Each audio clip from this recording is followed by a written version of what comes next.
Coucou les amis, comment ça va aujourd'hui? Eh ben moi je vais bien avec la luminosité du soleil qui revient, ça fait vraiment plaisir et c'est avec ce même plaisir toujours intact que je vous retrouve aujourd'hui pour évoquer en votre compagnie la lecture accompagnée.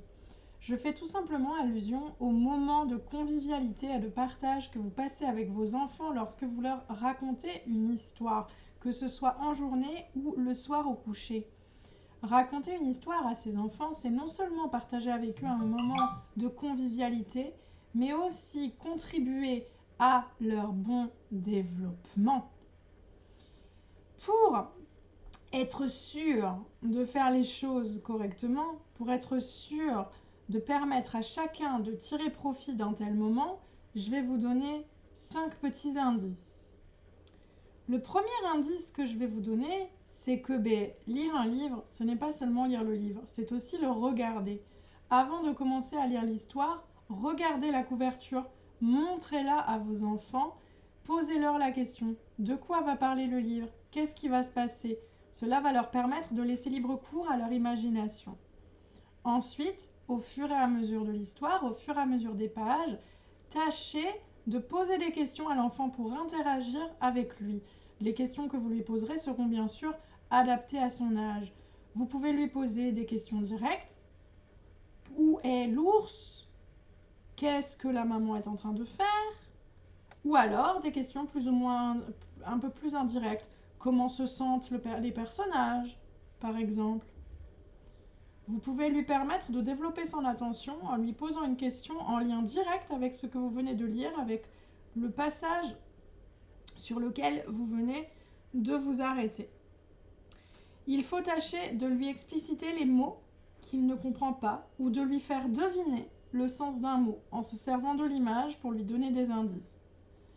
Il faut tâcher de rendre l'histoire vivante et ce, grâce au dialogue.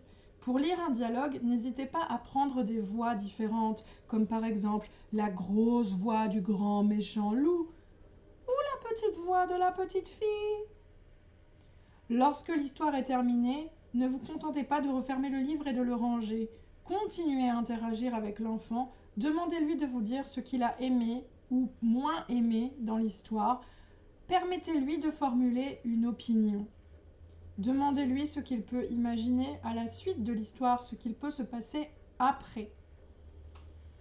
Sachez, chers abonnés, que la lecture accompagnée peut commencer dès l'âge de 2 mois.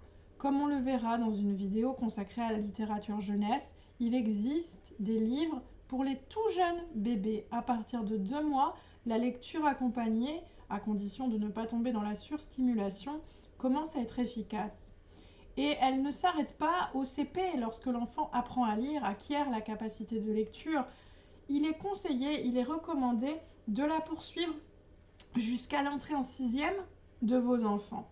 Pourquoi? Parce que la lecture est d'abord une manière de découvrir le monde, de s'approprier sa routine, son quotidien, mais elle devient aussi ensuite, vous le savez, une source d'information, une source d'éducation et une manière de se cultiver.